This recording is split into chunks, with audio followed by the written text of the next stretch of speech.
शुक्लाम्बरधरं विष्णुं शशिवर्णं चतुर्भुजं प्रसन्नवदनं ध्यायेत् सर्वविघ्नोपशान्तये। गुरुर्ब्रह्मा गुरुर्विष्णु गुरुर्देवो महेश्वरः गुरुः साक्षात् परब्रह्म तस्मै श्रीगुरवे नमः। सरस्वती नमस्तुभ्यं वरदे कामरूपिणी विद्यारम्भं करिष्यामि सिद्धिर्भवतु मे सदा। हरि ओं अंदरिकी शुभोदयं। దివ్యమైన భవ్యమైన అద్భుతమైన ప్రతి సుందరమైన పవిత్రమైన మన లోపల ఉన్నటువంటి ఈ దేవాలయానికి అందరికీ స్వాగతం. పప్పా స్వామి రామదాస్ మా గురుగారి పాదార విందాలకు ప్రణామాలు. మా అమ్మ నాన్నకి కూడా నమస్కారాలు.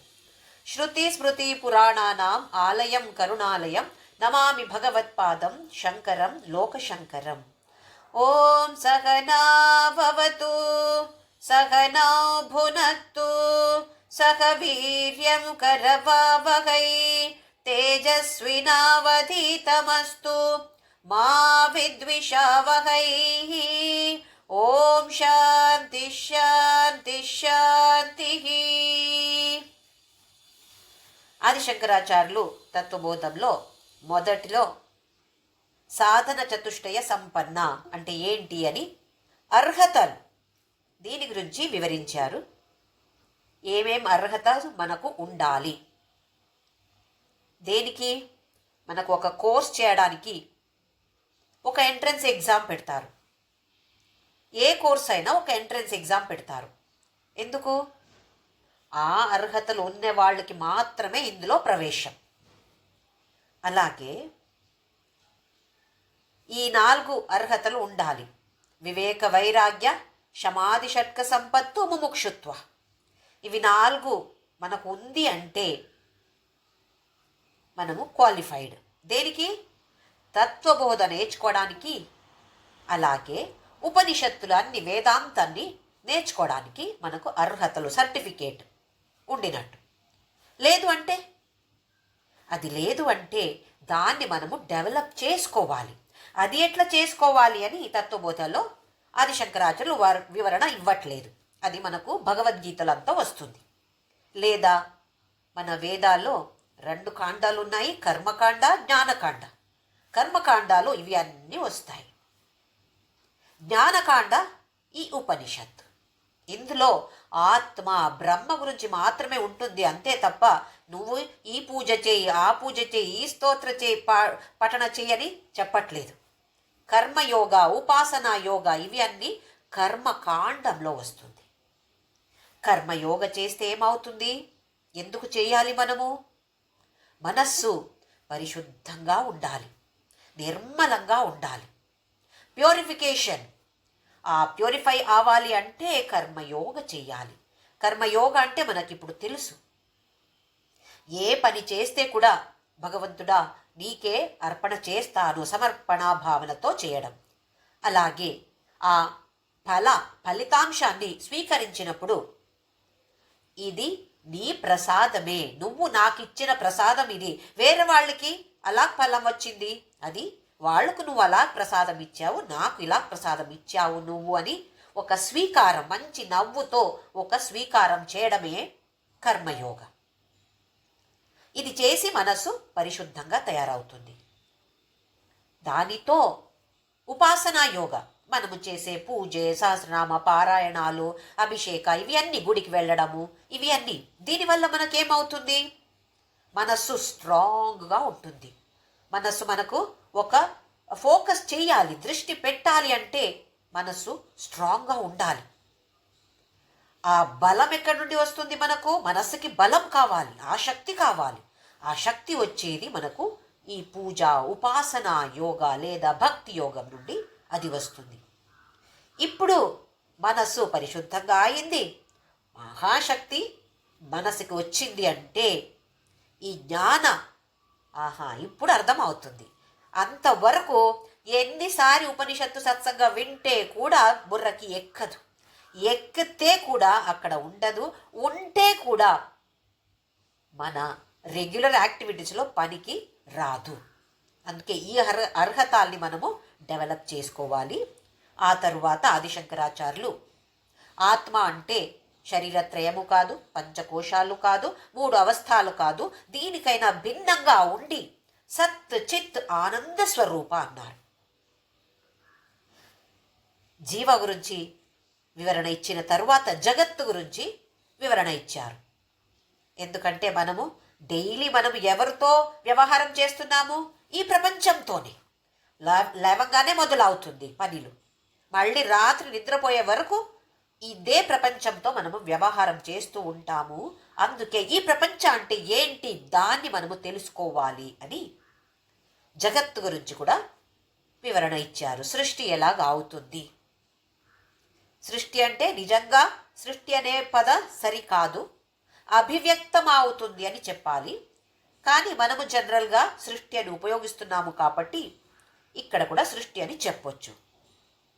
మాయ అనేది ఆ బ్రహ్మ అంటే మూల చైతన్యం, దానికి ఆధారపడి ఉంది. దాని మీద ఆధారపడి ఈ మాయ ఉంటుంది.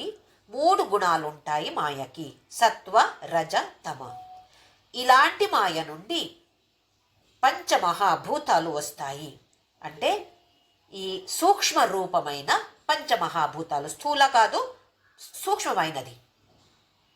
ఈ పంచమహాభూతాల నుండి అంటే సూక్ష్మమైన పంచమహాభూతాల నుండి సత్వ గుణ మాత్రమే తీసుకొని అన్ని మహాభూతాలకి ఈ 3 గుణాలు ఉంటాయి. తల్లికి, మాయా అనే తల్లికి 3 గుణాలు ఉంటాయి.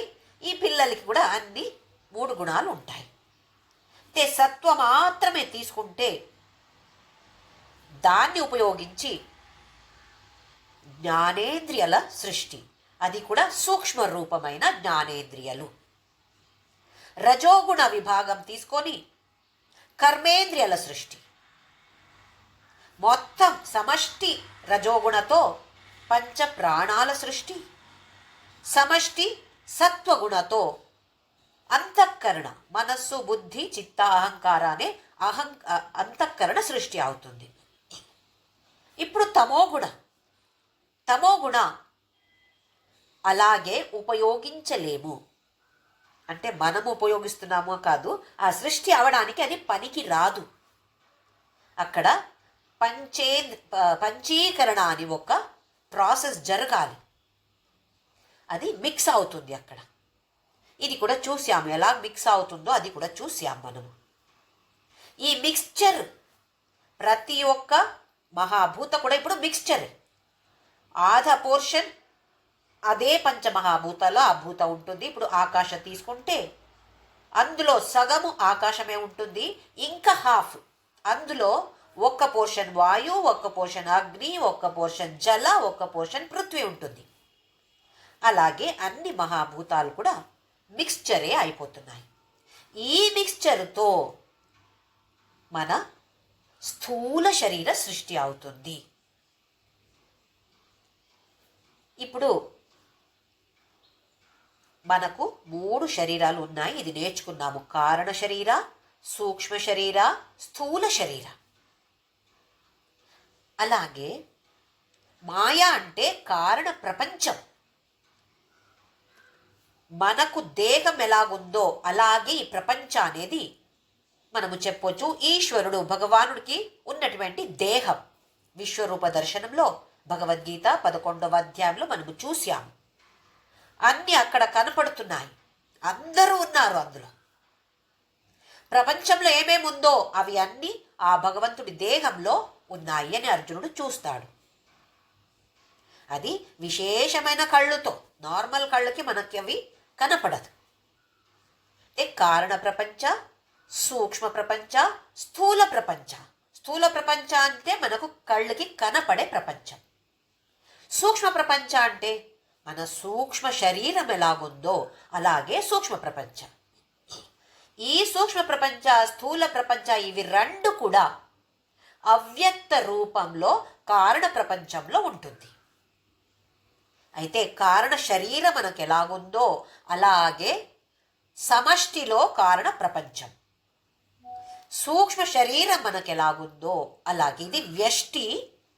వ్యష్టి అంటే ఒక్క ఇండివిజువల్కి ఉన్నటువంటిది. సమష్టిలో సూక్ష్మ ప్రపంచం, వ్యష్టిలో స్థూల శరీరం, సమష్టిలో స్థూల ప్రపంచం. ఇవి మూడు పేర్ జోడి. కారణ శరీర, కారణ ప్రపంచ, సూక్ష్మ శరీర, సూక్ష్మ ప్రపంచ, అలాగే స్థూల శరీర, స్థూల ప్రపంచ. ఇప్పుడు ఇందులో పిండ, బ్రహ్మాండ ఇవి రెండు కూడా పోలికలు ఉన్నాయి. వ్యత్యాసం కూడా ఉండొచ్చు, కానీ పోలికలు ఉన్నాయి అని దాని గురించి చెప్పారు. ఇది చూసాము మనము, ఎలాంటి పోలికలు ఉన్నాయి అని చూసాము. ఆ తరువాత స్థూల శరీరాభిమాని జీవనామకం బ్రహ్మ ప్రతిబింబం భవతి. ఇది లాస్ట్ క్లాస్ను మనం ఏం నేర్చుకున్నామో అది మళ్ళీ రిపీట్ చేస్తున్నాను, ఎందుకంటే కొందరు మెసేజ్ పంపించారు సరిగా అర్థం అవలేదు అని. స ఏవ జీవ ప్రకృత్యా స్వస్మాత్ ఈశ్వరం భిన్నత్వేన జానాతి. ఇప్పుడు మూల చైతన్యం ఉంది, మన దేహం ఉంది, మనుష్య దేహం అనుకుందాం. మనం ఇప్పుడు ఒక అద్దాల ముంద నిలబడితే మన ప్రతిబింబం కనపడుతుంది. అయితే అక్కడ నేను నిలబడ్డాను, అక్కడ అద్దం ఉంది, అందులో కనపడే ప్రతిబింబం. ఇది నేను ఇక్కడ బింబ అంటాము. ఈ అద్దం అనేది ఒక మాధ్యమ, మీడియం. ప్రతిబింబ ఆ మాధ్యమంలో కనపడేది. అయితే మూడు అంశాలు ఉంటాయి, ఇది సరిగా అర్థం చేసుకోవాలి. అక్కడ నేను నిలబడ్డాను, ఇది మూల. అక్కడ అద్దం ఉంది, ఇది మాధ్యమ, మీడియం. అందులో కనపడుతుంది ప్రతిబింబ. మూడు అంశాలు ఇక్కడ మనకు ఉంటాయి. ఇప్పుడు స్థూల శరీర అభిమాని, స్థూల శరీరంలో ఉన్నటువంటిది బ్రహ్మ ప్రతిబింబ. అద్దంలో ఎలా మనకు ప్రతిబింబ కనపడుతుందో అలాగే ఈ దేహ అనేది ఒక మాధ్యమ. అక్కడ బ్రహ్మ మూల చైతన్యం అక్కడ ఉంటే, అక్కడంటే అన్ని చోట, ఊరికే పైన చూపిస్తున్నాను అంతేకాని అన్ని చోట సర్వవ్యాపి. ఆ బ్రహ్మ ప్రతిబింబ మన దేహంలో ఉంటుంది. ఆ ప్రతిబింబానికి పేరు జీవ. నామకరణ ఇచ్చారు, జీవనామకం. జీవ అని పేరు. మనము జీవాత్మ అని కూడా పిలవచ్చు, చెప్పొచ్చు. ఇప్పుడు జీవ అంటే ఇక్కడ మూల చైతన్యం ఉంది, దేహము ఉంది, స్థూల శరీరం ఉంది, మూడోది ప్రతిబింబ. అయితే స ఏవ జీవ ప్రకృత్యా స్వస్మాత్ ఈశ్వరం భిన్నత్వేన జానాతి. ఈ జీవాత్మ ఏమనుకుంటుంది? ఈశ్వర అనేది అమ్మో భగవంతుడు అంటే వేరెక్కడో ఉంటాడు, నేను కాదు, భిన్నత్వేన, నేను కాదు, ఇది వేరు. భగవంతుడు అంటే వేరెవరో, నేను వేరు, జగత్తు ఎవరో ఏదో, అయితే అది జగత్తు కూడా నేను కాదు. ఈశ్వర అంటే అమ్మో నేను కాదు. ఇది ప్రకృతి సహజంగా ఇలాంటి భావన వస్తుంది. అవిద్యోపాధి సన్ ఆత్మ జీవా ఇది ఉచ్యతే. అవిద్య ఉపాధి, ఉపాధి అంటే ఇక్కడ మనకు మాధ్యమ. అవిద్య, ఏది అవిద్య? మనము గుర్తుంది అంటే కారణ శరీరానికి ఒక డెఫినేషన్ అవిద్య. కారణ శరీర ఈక్వల్స్ అవిద్య. ఈ అవిద్య ఉపాధిగా పెట్టుకుంటే, అంటే కారణ శరీర ఒక మాధ్యమంగా పెట్టుకుంటే, కారణ శరీర అంటే అందులో సూక్ష్మ శరీరము ఉంది, స్థూల శరీరము ఉంది. అయితే ఈ శరీరత్రయాన్ని మాధ్యమంగా పెట్టుకుంటే అందులో వచ్చే బింబానికి పేరు ఆత్మ. అయితే మూడు ప్రతిబింబాలు ఉన్నాయి అక్కడ. కారణ శరీరంలో ఒక ప్రతిబింబ, సూక్ష్మ శరీరంలో, స్థూల శరీరంలో కూడా. మనము ఒకటే తీసుకుందాము. మొత్తం కలిపి 3 కలిపి 1. ఈ ప్రతిబింబ ఇక్కడ కనపడే కారణ శరీరంలో వచ్చే అటువంటి ప్రతిబింబ బ్రహ్మ ప్రతిబింబానికి పేరు జీవ. మాయోపాధి సన్ ఈశ్వర ఇది ఉచ్యతే. ఇలాగే కారణ ప్రపంచం కూడా ఉంది కదా, కారణ ప్రపంచానికి ఇంకొక పేరు మాయ. ఈ మాయ మాధ్యమంగా ఉంటే అందులో వచ్చే ప్రతిబింబానికి పేరు ఈశ్వర ఇది ఉచ్యతే. ఇలా పిలుస్తున్నారు, ఇలా పేరు. కారణ శరీర మాధ్యమంగా ఉంటే అందులో వచ్చే బ్రహ్మ ప్రతిబింబానికి పేరు జీవ. కారణ ప్రపంచం మాధ్యమంగా ఉంటే ఏముంది కారణ ప్రపంచంలో? సూక్ష్మ ప్రపంచం ఉంది, స్థూల ప్రపంచం కూడా కారణ ప్రపంచంలో అవ్యక్త రూపంలో ఉండినప్పుడు అది మాధ్యమంగా ఉంటే అందులో వచ్చే ప్రతిబింబానికి పేరు ఈశ్వర. ఇంతే తేడా. ఇప్పుడు రెండు కూడా బ్రహ్మ ప్రతిబింబమే. మొదటిది ఒకటి, ఏ దేహం ఉందో మనుష్య దేహం అనుకుందాం. ఇక్కడ మనుష్య దేహంలో ఉన్నటువంటి ప్రతిబింబానికి పేరు జీవాత్మ. ఇలాగే వేరే వేరే దేహాలు, ప్రాణి దేహం ఉంది, చెట్టు, దానికి ఒక దేహమే అది. ఇందులో వచ్చే ప్రతిబింబానికి పేరు జీవాత్మ. ఇదే ఇలాగే ప్రతిబింబ పెద్దగా ఇప్పుడు ప్రపంచం, కారణ ప్రపంచం మాధ్యమంగా ఉంటే అందులో వచ్చే ప్రతిబింబానికి పేరు ఈశ్వర. తరువాత ఏవం ఉపాధి భేదాత్ జీవేశ్వర భేద దృష్టి. ఇప్పుడు మూలంగా చూస్తే ఈశ్వర అంటే బ్రహ్మ ప్రతిబింబ, జీవాత్మ అంటే బ్రహ్మ ప్రతిబింబ. రెండు సేమ్ కదా, ఒకటే కదా. కానీ సహజంగా మనకు ఓహో ఈశ్వరుడు అంటే ఓహో సర్వశక్తిమాన్ ఇవన్నీ చెప్తాను. నేను అల్పశక్తిమాన్, అల్పజ్ఞ అవన్నీ తర్వాత మళ్ళీ వస్తున్నాయి. మనకు అలా భావన వస్తుంది. అయితే శంకరాచార్యులు ఏం చెప్తున్నారు అంటే ఇక్కడ నిజంగా భేద ఎక్కడ ఉంది అంటే మాధ్యమంలో మాత్రమే. ఇప్పుడు ఈ మాధ్యమం తీసుకుంటే ఇది ఒక మనుష్య దేహ. ప్రపంచం అనేది చాలా పెద్దగా ఉంది, మనం ఒక చిన్న డాట్. అలాగే ఈ ప్రపంచంలో మన దేహానికి ఒక చిన్న డాట్.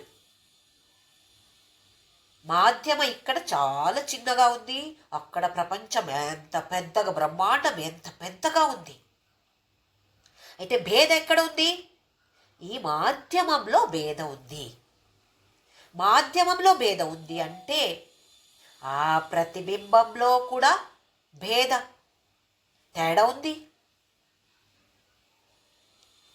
ఈ తేడా గురించి మనం చూద్దాము, ఎందుకు తేడా వస్తుంది అని. ఒక మంచి అద్దం, బాగా చాలా క్వాలిటీ చాలా బాగుంది, అలాంటిది తీసుకొచ్చాను. దాని ముందు నేను నిలబడితే అమ్మో ఎన్ని పింపుల్స్ ఉన్నాయి, నా కళ్ళు ఎలా కనపడుతుంది, అన్నీ అంత క్లియర్గా కనపడుతుంది. అమ్మో నేను ఇలా ఉన్నానా అనిపిస్తుంది. ఇంకా ఒక 2-3 అద్దాలు తీసుకొచ్చాను అనుకోండి, అంత మంచి క్వాలిటీ ఏం కాదు. అది దాని ముందు నేను నిలబడితే ప్రతిబింబ కనపడుతుంది, కానీ ఆ క్లారిటీ అంత బాగుండట్లేదు. మనం చూస్తాం కదా ఇది. ఇంకా కొన్ని తీసుకువస్తే ఎలాగుంటుంది? ఆ కాన్కేవ్ మిర్రర్, కాన్వెక్స్ మిర్రర్ అవి అన్నీ వస్తాయి, వెరైటీ రకరకాల అద్దాలు వస్తాయి కదా. ఇంత పెద్దగా కనపడుతుంది మనకు మొహం. ఇంకొక మిర్రర్ చూస్తే ఇంత లావుగా కనపడతాము. ఇలా మనం చూసాము. ఇప్పుడు మన మొబైల్ ఫోన్లో కూడా ఎఫెక్ట్స్ అని వస్తున్నాయి. పిల్లలు ఫోన్ చేస్తే ఆ ఎఫెక్ట్ ఈ ఎఫెక్ట్ అంతా వేసి మొహం అంతా ఇలా వచ్చినట్టు అవన్నీ చేస్తారు. ఒరిజినల్ మొహం ఏమి తేడా లేదు, కానీ ఆ ప్రతిబింబాలో తేడా వస్తుంది. ఈ మాధ్యమంలో తేడా ఉంది. ఆ క్వాలిటీ, మిర్రర్ క్వాలిటీ, అద్దాల క్వాలిటీ ఎలా ఉందో దాన్ని బట్టి ప్రతిబింబాలు కూడా తేడా వస్తుంది. అలాగే మన మనిషికి వచ్చే ప్రతిబింబానికి, ఈ ప్రాణి దేహంలో కనపడటం లేదు, వచ్చే ప్రతిబింబానికి, ఈ చెట్టులో వచ్చే ప్రతిబింబానికి కూడా చాలా తేడా ఉంటుంది. ఒక్క ఒక్క డిజైన్గా ఉంటుంది. మనుష్య దేహ ఒక్క వెరైటీ ఉంటుంది. ప్రాణుల దేహ అందులో కూడా వేరే వేరే రకరకాల ప్రాణులు, చెట్టులు, రకరకాల చెట్టులు, వేరే వేరే కలర్స్. మాధ్యమంలో తేడా వస్తుంది. ఇంకా చూస్తే మనుష్య దేహమే అందరూ ఒకేలాగుంటారా? మనుష్య దేహమే అయితే కూడా 2 కళ్ళు, 2 చెవులు, ఇవి అన్నీ సేమ్ ఉంటాయి. కానీ వాళ్ళ వర్తనలు ఎలాగుంటాయి? వాళ్ళకు వచ్చే ఆలోచనలు సేమ్ ఉంటుందా? అది కూడా ఎంత తేడా. ట్విన్స్ పుట్టితే కూడా ఒక్కరు అలాగే చూడటానికి ఒకరు ఉంటే కూడా వాళ్ళ గుణ స్వభావం ఒక్కటే ఉండాలి, ఏమీ లేదు. తేడా వస్తుంది అక్కడ.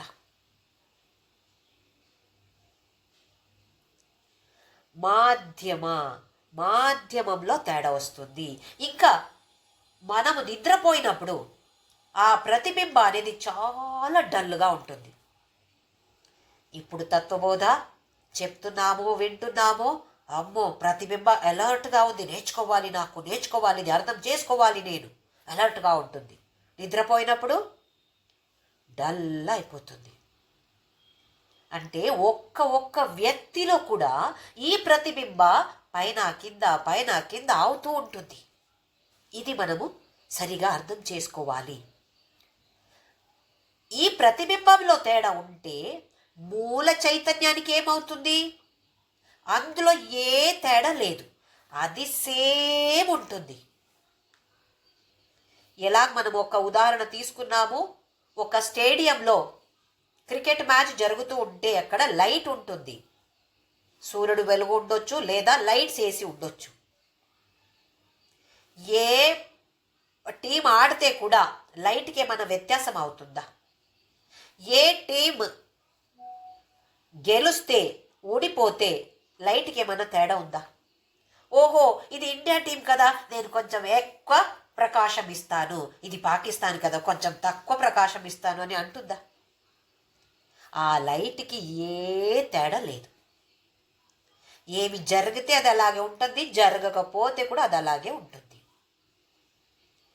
అలాగే ఈ బ్రహ్మ చైతన్య, మూల చైతన్య అనేది ఎల్లప్పుడూ సేమ్. ఏ గుణము లేదు, ఏ వికారము లేదు, ఏ మార్పు ఎప్పుడు కూడా రాదు. ఆ మూల చైతన్య సేమ్ ఉంటే కూడా మాధ్యమంలో తేడా వస్తే ప్రతిబింబంలో కూడా తేడా వస్తుంది. ఇది అర్థమవుతుంది అనుకుంటున్నాను. మూల చైతన్య ఏ తేడా లేదు, ఎల్లప్పుడూ సేమ్ ఉంటుంది. మాధ్యమంలో తేడా వస్తుంది. దానివల్ల ప్రతిబింబంలో కూడా తేడా ఉంటుంది. ఇప్పుడు ఉపాధి భేదాత్, మాధ్యమంలో మాత్రమే, ఉపాధిలో మాత్రమే భేదం ఉంది. ఆ భేద కనపడుతుంది మనకు. కాబట్టి జీవేశ్వర భేద దృష్టి, నేను వేరు, నేను జీవాత్మ, ఇది వేరు, అది పరమాత్మ, అది వేరు, అలాంటి దృష్టి యావత్ పర్యంతం తిష్టతి, ఎప్పుడు వరకు ఈ భేద భావ నాలో ఉంటుందో అప్పుడు వరకు, తావత్ పర్యంతం జన్మ మరణాది రూప సంసారో నా నివర్తతే. ఎప్పుడు వరకు నేను వేరు, భగవంతుడు వేరు అని ఈ భావన, ఈ భేద భావ ఉంటుందో అప్పుడు వరకు ఈ జన్మ మరణ అనే సంసార దీనితోనే ఉండాలి. సంసార అంటే ఒట్టి జన్మ మరణము మాత్రమేనా? దానితో వచ్చే భయం, అభద్రత. పుట్టి కొన్ని రోజులు, కొన్ని నెలలు అయిన తరువాత చిన్న పిల్ల తల్లితోనే ఉంటుంది. ఎవరైనా కొత్త వాళ్ళు కనపడితే ఏడుపు మొదలు పెడుతుంది. ఎందుకు? భయం. వాళ్ళు ఏం చేస్తారో, నన్ను ఎత్తుకోపోతే కదా. ఆ భయం. ఎప్పుడు చూస్తే ఒక అభద్రత. చిన్నపిల్లలు మాత్రమేనా? మనకు ఒక ఎలుక చూస్తే భయం, పులి చూస్తే ఎలాగైనా భయం ఉంది. ప్రాణులు చూస్తే మాత్రమేనా? నీళ్లు వస్తే, ఎక్కువ నీళ్లు వస్తే అది భయం. వర్షాలు ఎక్కువ పడితే అది భయం, తక్కువ పడితే అది భయం. యుగాది రోజు పంచాంగ శ్రవణం ఉంటే మొదటకు చూసేది వర్షం ఎలాగుంది ఈ సంవత్సరం. వర్షం రాకపోతే ఎంత కష్టం. అన్ని కాస్ట్లీ అయిపోతాయి, కూరగాయలు అన్ని కాస్ట్లీ అయిపోతాయి. అమ్మో, దేనిని భయం లేదు మనకు. అన్ని విషయాలు భయం. అమ్మో, నాకు ఈ రోగాలు వస్తే ఎవరినో ఆసుపత్రికి వెళ్ళి చూసి వస్తాము, అదే రోగం నాకు వస్తే అక్కడే వెళ్ళి ఏదో పెద్దగా ఏమవదండి మీకు, చాలా ఇంకా 2 రోజులు చూడండి, మీరు ఎంత హాయిగా ఇంటికి వచ్చేస్తారు మీరు అన్ని చెప్పి ఇంటికి వచ్చి మళ్ళీ ఇక్కడ తిరుగుతుంది అదే. నాకు కూడా వస్తే అది భయం. పిల్లలు నన్ను చూసుకుంటారో లేదో, వయసు అయిన తర్వాత ఎలాగుంటాలో ఏమో, ఇది భయం. పిల్లలు ఉంటే భయం, పిల్లలు లేకపోతే భయం. పెళ్ళి చేసుకుంటే భయం, పెళ్ళి అవ్వకపోతే భయం కదా. చూడండి, అన్ని ఏ సందర్భం వస్తే కూడా మనకు భయం అనేది తప్పదు. ఈ భయం ఉంది కాబట్టి ఎల్ఐసి తీసుకుంటాము కదా, life insurance, property insurance, house insurance, vehicle insurance. అమ్మమ్మమ్మో, దేనికి మనము ఇన్సూరెన్స్, అన్ని విషయాలకి మనము ఇన్సూరెన్స్ తీసుకుంటాము. కానీ ఈ భావనలకు ఏమైనా ఇన్సూరెన్స్ తీసుకుంటున్నామా? దేహానికి సరి, మన దేహం పోతే ఇంత డబ్బు, పిల్లలకో ఇంకెవరికో నామినీ ఎవరున్నారో వాళ్ళకి ఇంత వస్తుంది పోని. ప్రాపర్టీ అది నాశమైతే ఇంత డబ్బు వస్తుంది రాని. ఇలాంటి పరిస్థితి, కష్టంగా దుఃఖమైన పరిస్థితి వస్తే దాన్ని తట్టుకోగలుగుతామా? దానికి ఏమైనా ఇన్సూరెన్స్ చేశామా? అర్జునుడికి ఇదే అయింది కదా. మహాభారత కురుక్షేత్ర రణరంగంలో సేనయోరుభయోర్ మధ్య రథం స్థాపయమేచ్యుత అన్నాడు. పెద్ద ఆర్డర్ ఇచ్చాడు కృష్ణుడికి, అక్కడ తీసుకువెళ్ళి అక్కడ పార్క్ చేయి అని. దేనికి? ఒక్కసారి చూస్తాను, ఎవరెవరు ఉన్నారో ఒక్కసారి చూస్తాను అని. చూశాడు. ఏమైంది? గాంధీవం కింద పడిపోయింది. ఎందుకు? అమ్మో, వీళ్ళందరినీ చంపాలా, నా వాళ్ళే వీళ్ళందరూ. వాళ్ళు చనిపోయిన తరువాత ఏమవుతుంది? ఏమేం ఊహనాలు చూడండి, ఇమాజినేషన్. వీళ్ళు చనిపోతే భార్యలందరూ విధవాలు అవుతారు, పిల్లల్ని గైడ్ చేయడానికి ఎవరున్నారు? వర్ణ సంకరం అవుతుంది. వద్దు కృష్ణ, నకాంక్షే విజయం కృష్ణ, నరచ రాజ్యం సుఖానిచ, ఈ రాజ్య సుఖ భోగ నాకు వద్దే వద్దు కృష్ణ. నేను హిమాలయ వెళ్ళి సన్యాసం తీసుకొని అక్కడ తపస్సు చేస్తాను. కృష్ణుడు ఎలా ఉత్తరం ఇచ్చాడు? వెళ్ళొద్దు అర్జున, వెళ్ళు అర్జున, ఫైట్ చెయ్యొద్దు అర్జున, ఫైట్ చెయ్యి అర్జున అని చెప్పాడా? లేదే. అలా చెప్పి ఉంటే మనకు భగవద్గీత ఉండేదే కాదు కదా, వచ్చేదే కాదు. ఎన్ని శ్లోకాలు! అశోచ్యానన్వశోచస్త్వం ప్రజ్ఞావాదాంశ భాషసే గతాసూన అగతాసూన. గతాసూన కొందరు వెళ్ళారు, ఆల్రెడీ వెళ్ళారు, ఇంకా వెళుతూ ఉన్నారు. వచ్చిన వాళ్ళందరూ వెళ్ళాల్సిందే. జాతస్య ధ్రువో మృత్యు ధ్రువం జన్మ మృతస్య చ. పుట్టిన వాళ్ళకి మరణం ఖచ్చితమే, మళ్ళీ చనిపోయిన వాళ్ళకి మళ్ళీ జన్మమే, ఇది గ్యారెంటీ. మొత్తం కర్మయోగ అంటే ఏంటి, ఉపాసనా యోగ, భక్తి యోగ అంటే ఏంటి, జ్ఞాన యోగ అంటే ఏంటి అన్ని చెప్పి తరువాత ఏం చెప్పాడు, ఇవి అన్ని తెలుసుకొని నీకెలా చెయ్యాలి అని అనుకుంటావో అలా చెయ్యి అర్జున అన్నాడు. ఫైట్ చెయ్యొద్దు ఏమీ చెప్పలేదు. ఎందుకంటే ఇలాంటి జ్ఞాన ముఖ్యం. అక్కడ ప్రిపేర్ అవ్వాలి దానికి. ఏదో దుఃఖమైన పరిస్థితి వచ్చింది అంటే దాన్ని తట్టుకోగలుగుతామా? మనకు జీవితం అంటే మనము చెప్పలేము, అప్స్ అండ్ డౌన్స్. ఒక్కసారి సుఖం అంటే ఇంకొకసారి దుఃఖం ఉంటుంది. దాన్ని స్వీకారం చెయ్యగలుగుతామా? ఇది చెయ్యాలి అంటే ఈ జ్ఞానం ఉండాలి. సమానంగా శీతోష్ణ సుఖ దుఃఖేచు అంత స్వీకారం చెయ్యాలి అంటారు. కానీ ఎలా స్వీకారం చెయ్యాలి? సుఖ దుఃఖ రెండు సమానంగా స్వీకారం అంటే అవుతుందా? నా వల్ల కాదు అని అవుతుంది కదా మనకు. అమ్మో అది ఎట్లా? ఈ జ్ఞానం ఉంటే అది చెయ్యగలుగుతాము. ఎప్పుడు వరకు ఈ భేదం ఉంటుందో అప్పుడు వరకు మళ్ళీ సంసారం, మళ్ళీ భయ అనే చక్ర వ్యూహంలో పడుతూ ఉండాల్సిందే. నా నివర్తతే సంసార, నా నివర్తతే ఎండ్ అవ్వట్లేదు. మళ్ళీ రా. పునరపి జననం పునరపి మరణం పునరపి జనని జఠరే శయనం. తస్మాత్ కారణాత్ నా జీవేశ్వర భేద బుద్ధి స్వీకార్య. ఒప్పుకోవద్దు. భేదముంది కానీ మాధ్యమంలో మాత్రమే భేదముంది. ఇది తెలుసుకుంటే జీవ ఈశ్వర భేద బుద్ధిని స్వీకారం చేయొద్దు. ఆ తరువాత మనకెలాగ ఒక్క సందేహం వస్తుందో, మన అలాగే అక్కడ విద్యార్థులు ఉన్నారు. ఒక్క విద్యార్థి అడుగుతున్నాడు నను అంటే కానీ, బట్ అవును ఇవన్నీ చెప్పింది కరెక్టే, కానీ సాహంకారస్య కించిజ్ఞస్య జీవస్య. ఈ జీవ అనేది అహంకారంతో ఉంటుంది. నేను అమ్మో నాకు తత్వబోధ తెలుసు, మీకు తెలుసా? మీకేమి తెలీదు. ఎంత కొంచెం జ్ఞానం వచ్చింది అంటే ఆహా నేనే గ్రేట్, ఇలాంటి అహంకారం. తరువాత కించిజ్ఞస్య, తెలిస్తే ఏమి తెలుసు? ఏదో ఒక తత్వబోధలో ఒక 2-3 పేజీలు తెలుసు. వేరే ఉపనిషత్తు అమ్మో అది తెలీదు.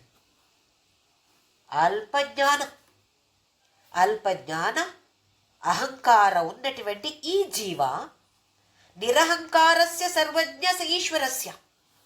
ఆ ఈశ్వరానే భగవంతుడికి నిరహంకారం, నేను అని అహంకారమే లేదు. సర్వజ్ఞస్య, అన్ని తెలుసు, ఆయన సర్వజ్ఞుడు. అలాంటి ఈశ్వరుడితో ఇలాంటి జీవాన్ని తత్వం అసి, తత్వం అసి, తత్ అంటే అది, ఆ భగవంతుడు నువ్వే త్వం ఎలా చెప్పగలుగుతాము? అల్పజ్ఞ అహంకారంతో ఉన్నటువంటి జీవాన్ని అన్ని తెలిసి సర్వజ్ఞుడుగా ఉన్నటువంటి నిరహంకారుడుగా ఉన్నటువంటి ఈశ్వరుడితో సమానమని ఎలా చెప్పగలుగుతాము అంటే అని సందేహం వస్తుంది. అదే అడుగుతున్నాడు. తత్వం అసి ఇది మహావాక్య. ఉపనిషత్తులో మనకు నువ్వు అంటే ఆ భగవంతుడే అని వాక్యం వస్తే దానికి పేరు మహావాక్యం.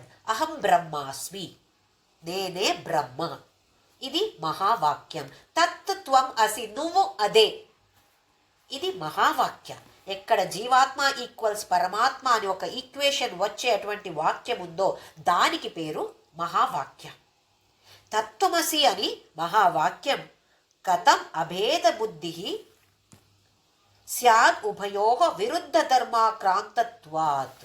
విరుద్ధ ధర్మం కదా, ఇక్కడ అహంకార అక్కడ నిరహంకార, ఇక్కడ అల్పజ్ఞ అక్కడ సర్వజ్ఞ. ఇవి రెండు కూడా విరుద్ధ కదా, విరోధమైనది కదా, ఆపోజిట్ కదా, దానికి కరెక్ట్ అని నువ్వు అదే అని ఎలా చెప్పగలుగుతాము అని సందేహాన్ని అడుగుతున్నాడు. ఇతి చేత్, ఇలాగడిగితే నా, ఉత్తరం ఏంటి? సమాధానం కాదు. అంటే నీ సందేహ దానికి ఉత్తరం చెప్తున్నారు ఇక్కడ. స్థూల సూక్ష్మ శరీరాభిమాని త్వత్పద వాచ్యార్థ. ఇప్పుడు మనము చెప్పినప్పుడు ఒక పదానికి ఒక అర్థం ఉంటుంది, దాని వెనక అంతరార్థం అది వేరేగా ఉంటుంది. మనం ఇప్పుడు త్యాగరాజులు శ్రీరామ నీ నామ ఎంతో రుచిరా అన్నారు. రుచి అంటే ఏంటి? తినడానికా? తినేది కదా మనము రుచి అంటాము. అంటే దానికి అర్థం అక్కడ ఎవరికి అందులో ఆసక్తి ఉంటుందో వాళ్ళకి ఆహా ఇంకా ఏ స్వీట్ కూడా ఇంత రుచిగా లేదు అనిపిస్తుంది, తినేది కాదు. అలాగే ఇక్కడ పద తత్ త్వం, త్వం అంటే అక్కడ స్థూల సూక్ష్మ శరీరాభిమాని త్వత్పద. అవును, చెప్పినప్పుడు పద అర్థ తీసుకుంటే అవును స్థూల శరీరమో సూక్ష్మ శరీరమో చెప్పొచ్చు.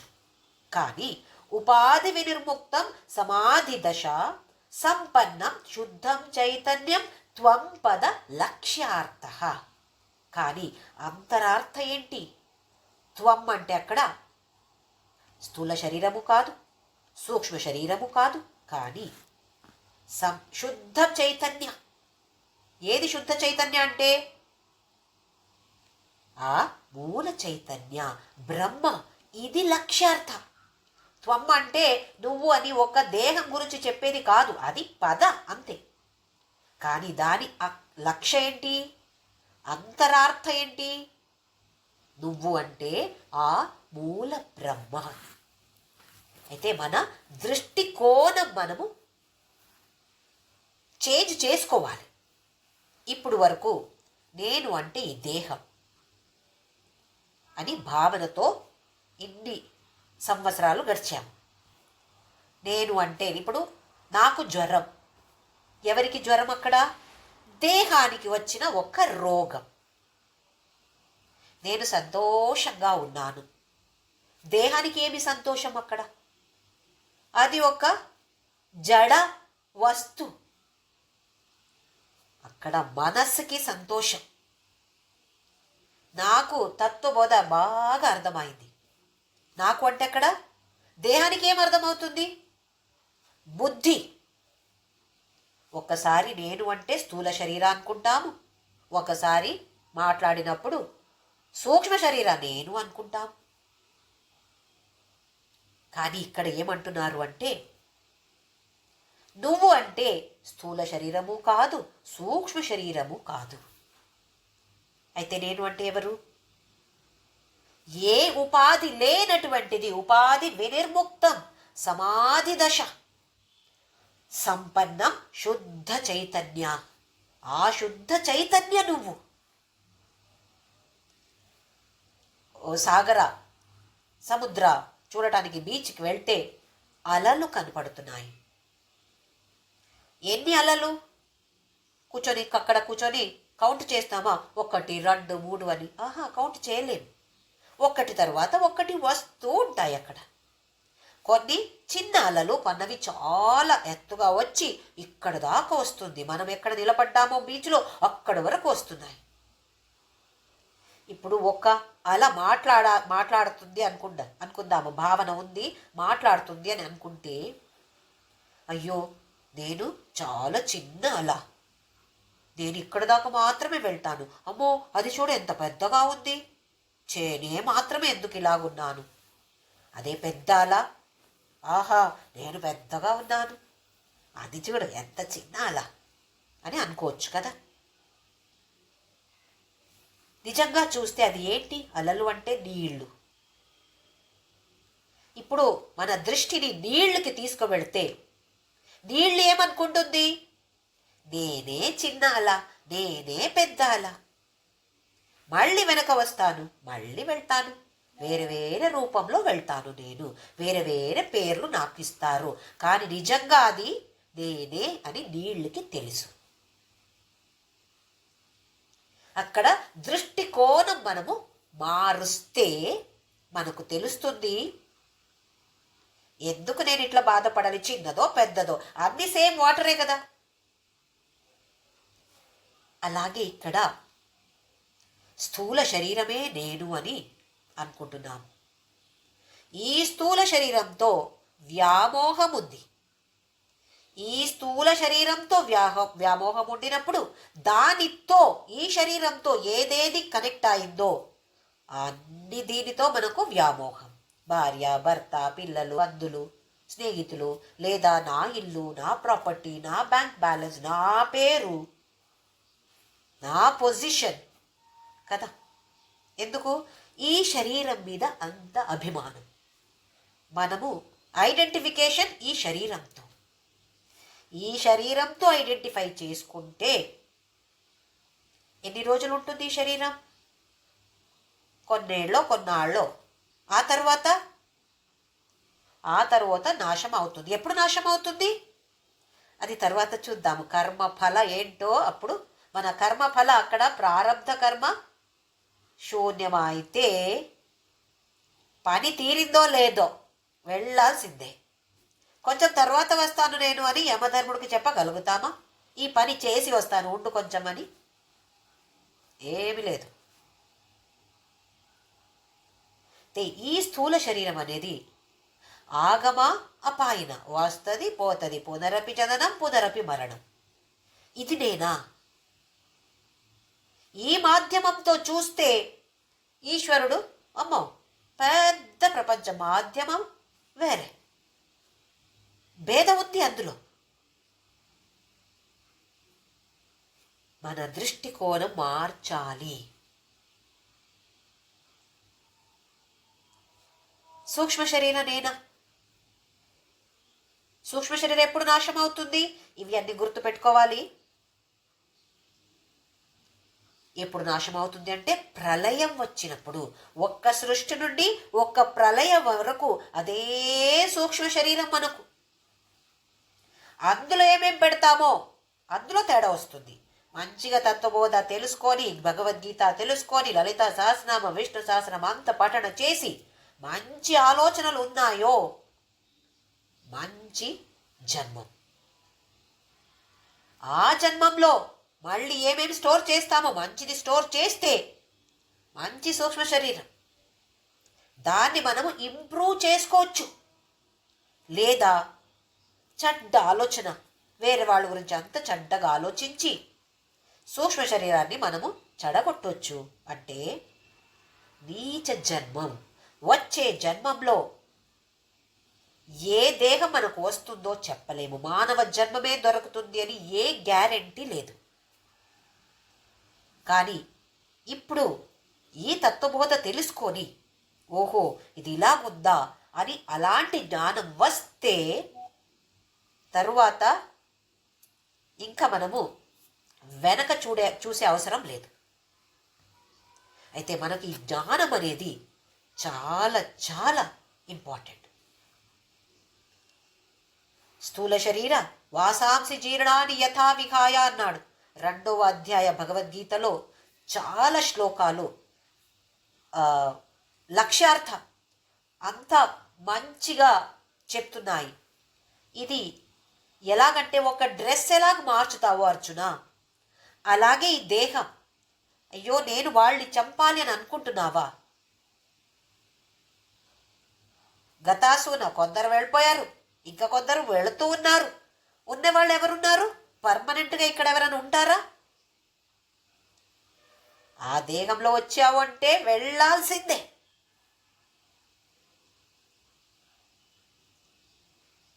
డ్రెస్ మార్చినట్టు ఈ స్థూల శరీరాన్ని కూడా మనము మార్చుతూ ఉంటాము. ఇది నేనా? ఈ దేహం నేనా? స్థూల శరీరం నేనా? సూక్ష్మ శరీరము నేనా? లేదా ఇందులో ఉన్నటువంటి ప్రతిబింబము నేనా? 3 అంశాలు ఉన్నాయని చూశాము. మూల చైతన్య, దేహ అనే మాధ్యమం, శరీరత్రయం వచ్చింది అందులో. శరీరాన్ని మాధ్యమ, ఇంకొకటి ప్రతిబింబ. మాధ్యమంతో ప్రతిబింబం కూడా, అందులో కూడా మార్పు ఉంటుంది. ఏ దీంట్లో మార్పు ఉందో అది నేను కాదు.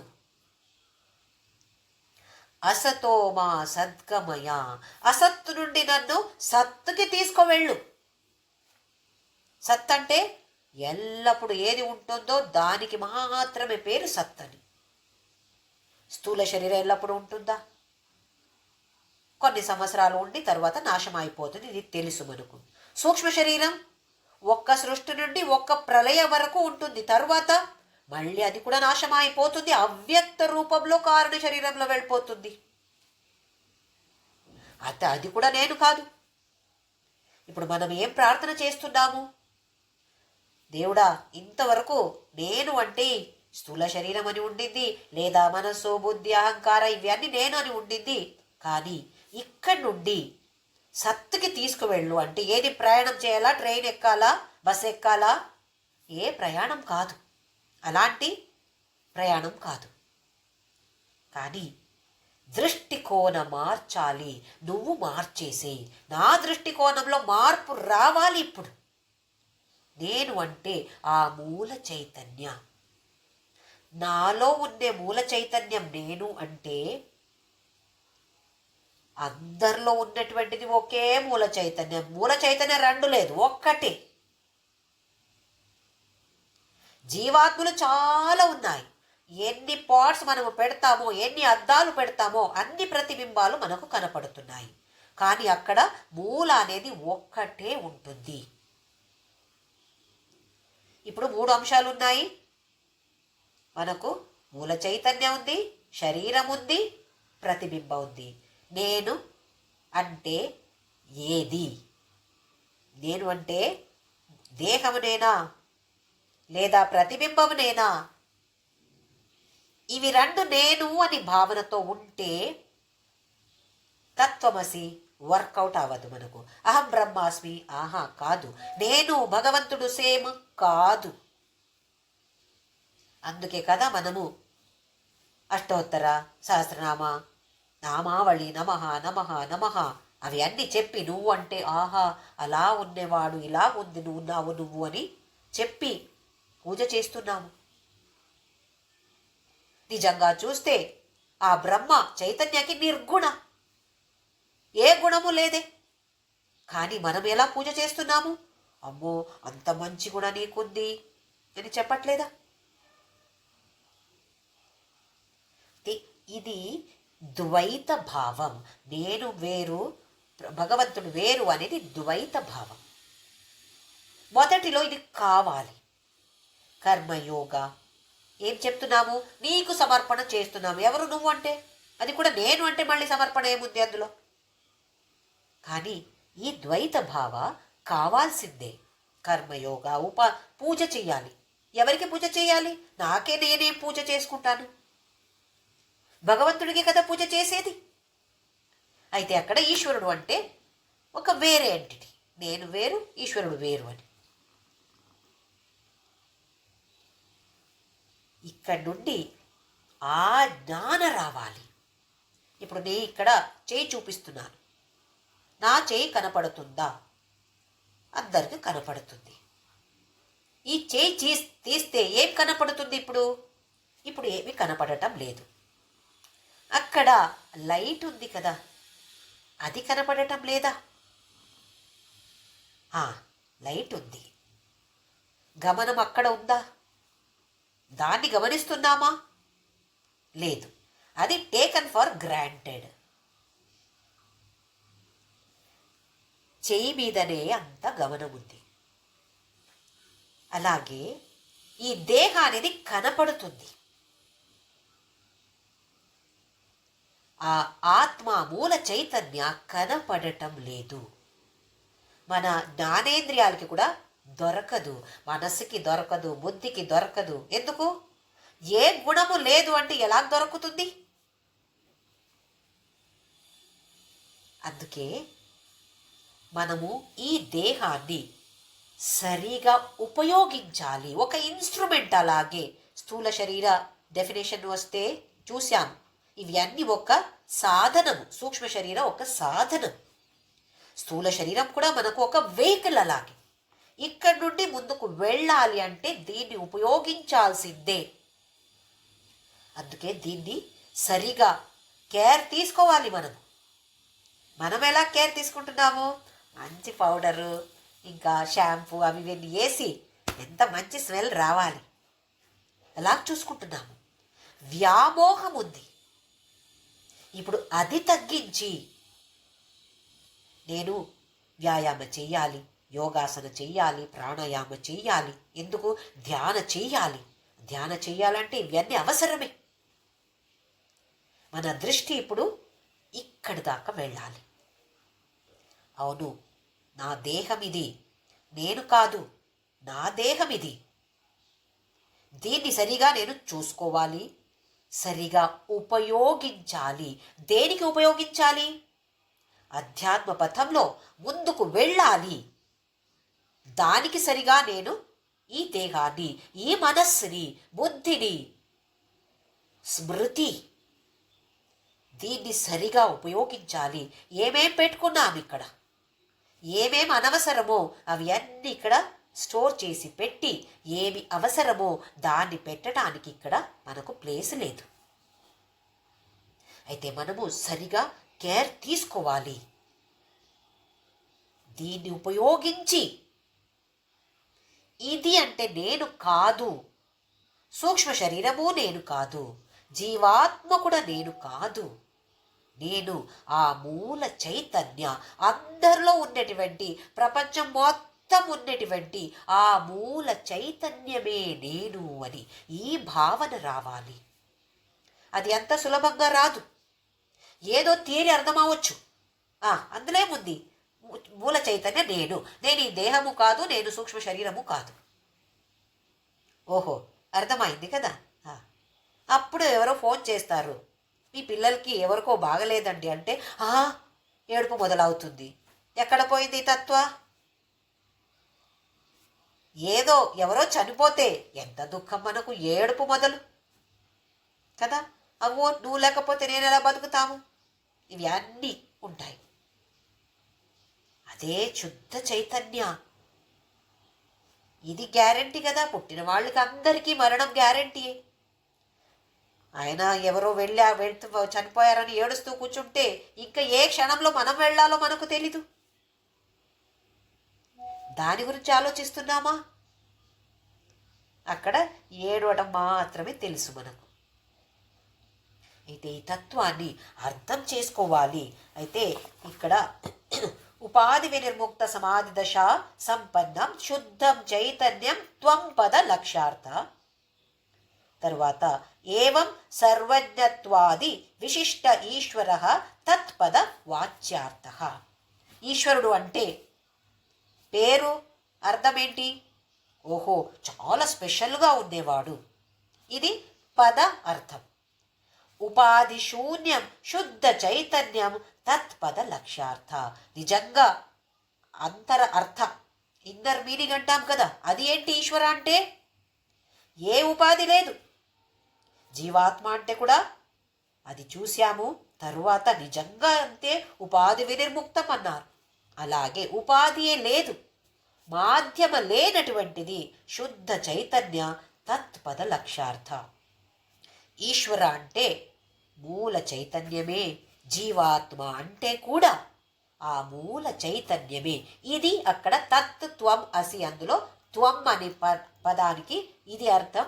అలాగే ఈశ్వర అనే పేరుకి కూడా ఆ పదార్థం ఓహో చాలా విశిష్టమైనది, స్పెషల్ అతను. నిజంగా లక్ష్య ఏంటి అక్కడ? అంతర్ అర్థం ఏంటి? అది కూడా ఆ మూల చైతన్యమే. ఉపాధి శూన్య, ఏ ఉపాధి లేదు, ఏ మాధ్యమము లేనటువంటిది. ఏవం చ జీవేశ్వరయోః చైతన్య రూపేణ అభేదే బాధక అభావః. ఇలాగే ఈ దృష్టికోణం మనము మార్చేస్తే అప్పుడు జీవ ఈశ్వర భేద అనే దృష్టి మనకు ఉండదు. అప్పుడు వరకు ఎప్పుడు వరకు ఇది రాదో, ఈ దృష్టి రాదో మనకు, అంటే నేను వేరు భగవంతుడు వేరు అని ఎప్పుడు వరకు ఉంటుందో అప్పుడు వరకు సంసారంలో ఉండాల్సిందే. సంసారం అంటే గృహస్థాశ్రమాన్ని మాత్రమే కాదు. ఏదో భార్య భర్త పిల్లలు ఉంటే సంసారమా, అది ఒక్క పేరు. ఇంకొకటి సంసారం అంటే ఏ సన్యాసి అయినా ఉండొచ్చు, కానీ ఆ సన్యాసికి కూడా ఏదో భయం ఉంటే రేపు ఎవరు ఆహారం ఇస్తారో, భిక్షాన్నం ఎవరిస్తారో ఏమో అని ఆలోచన కూడా వస్తే అది కూడా సంసారమే. స్వామి చిన్మయానంద గారు ఎలా చెప్పారు అంటే ఒక 2 విషయాల గురించి చెప్పారు. ఒకటి, ఈ అథ్లెటిక్స్లో ఒక పోల్ వాల్ట్ అని ఉంటుంది, ఒక ఈవెంట్. ఒక పెద్ద కర్ర ఉంటుంది, ఆ కర్రాన్ని ఉపయోగించాలి. పరిగెత్తుకొని వచ్చి కర్ర అక్కడ పెట్టి పైకి దాని సహాయంతో పైకి వెళ్ళి ఆ తర్వాత కర్ర వదిలేసి అటు సైడ్ జంప్ చేయడం, పోల్ వాల్ట్ అని దానికి పేరు. నాకు తెలుగులో దానికి ఏం పేరో గుర్తులేదు, తెలీదు. అప్పుడు వరకు పైకి వెళ్ళే వరకు ఈ కర్ర మనకు అవసరమే. దానికి ఆ లెవెల్కి వచ్చిన తరువాత కర్ర వదిలేసి జంప్ చేయడమే.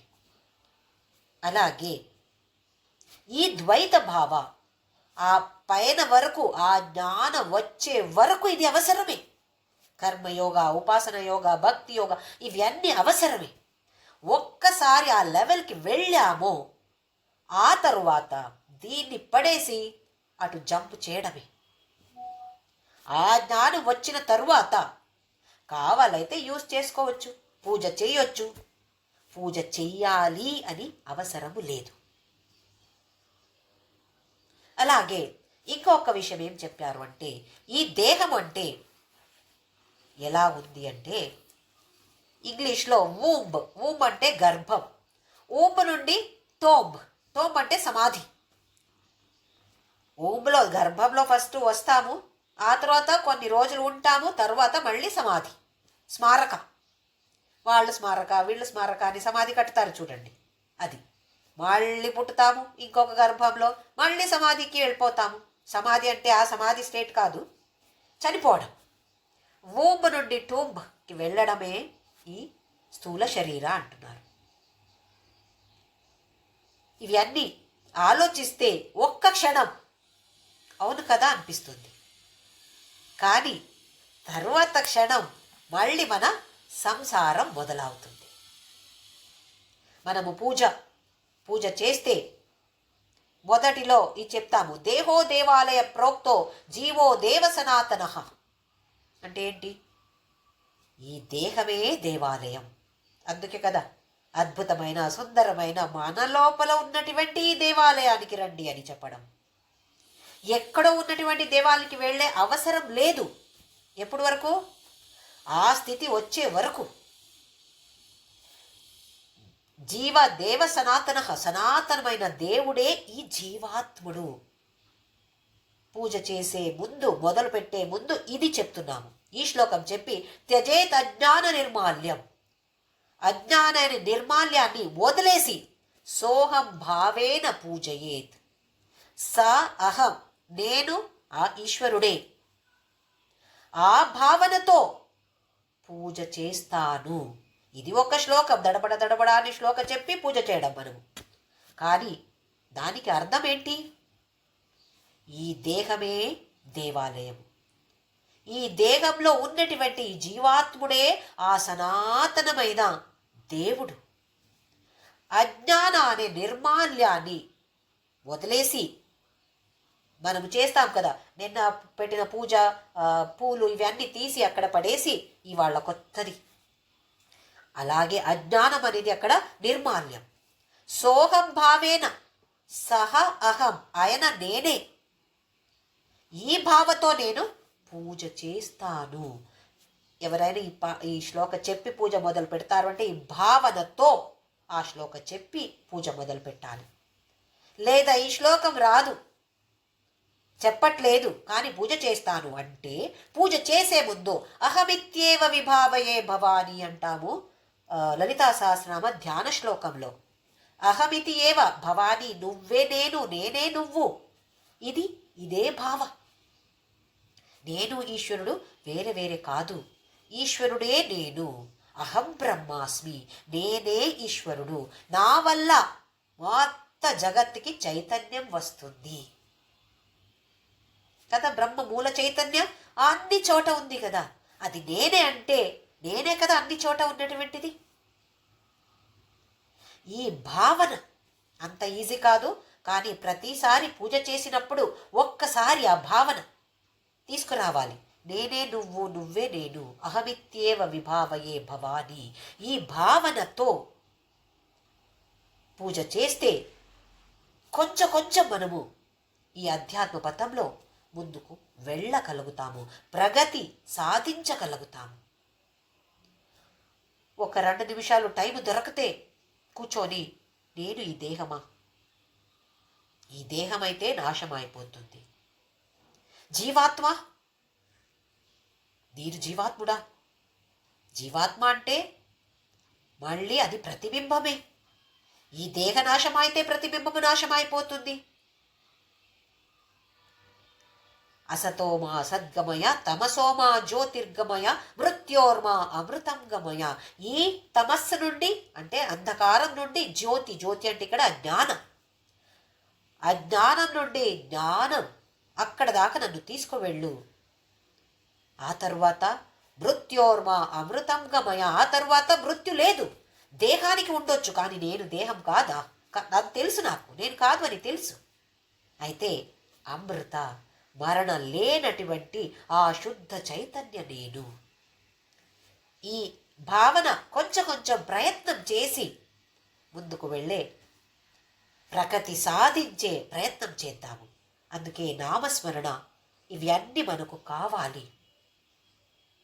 ఎంత జ్ఞానిలైనా కూడా నామస్మరణ చేశారు, పూజ చేశారు. ఎందుకు? అందులో సంతోషం ఉండింది. అది చెయ్యకపోతే సంతోషం లేదా వాళ్ళకి? చెయ్యకపోతే కూడా సంతోషమే. కానీ వాళ్ళు చూసి ఫాలో అయ్యే వాళ్ళు చాలామంది ఉన్నారు. ఆయన ఏం చేయట్లేదు కూడా, నేను కూడా ఏం చేయను. మనం ఆ స్థితికి ఎక్కామా? లేదు. కానీ కనపడటం ఆయన పూజ చేయట్లేదు. అది చూసి మనము కూడా చెయ్యకపోతే మనము పై నుండి కిందకి పడతాము. నామస్మరణ చేద్దామా? ఓం శ్రీరామ్ జయ రామ్ జయ జయ రామ్. ఓం శ్రీరామ్ జయ రామ్ జయ జయ రామ్. ఓం శ్రీరామ్ జయ రామ్ జయ జయ రామ్. ఓం శ్రీరామ్ జయ రామ్ జయ జయ రామ్. ఓం శ్రీరామ్ జయ రామ్ జయ జయ రామ్. ఓం శ్రీరామ్ జయ రామ్ జయ జయ రామ్. ఓం శ్రీరామ్ జయ రామ్ జయ జయ రామ్. ఓం శ్రీరామ్ జయ రామ్ జయ జయ రామ్. ఓం శ్రీరామ్ జయ రామ్ జయ జయ రామ్. ఓం శ్రీరామ్ జయ రామ్ జయ జయ రామ్. ఓం శ్రీరామ్ జయ రామ్ జయ జయ రామ్. ఓం శ్రీరామ్ జయ రామ్ జయ జయ రామ్. ఓం అసతో మా సద్గమయ, తమసో మా జ్యోతిర్గమయ, మృత్యోర్మా అమృతం గమయ. ఓం శాంతి శాంతి శాంతి. లోకా సమస్తా సుఖినో భవంతు. లోకా సమస్తా సుఖినో భవంతు. లోకా సమస్తా సుఖినో భవంతు.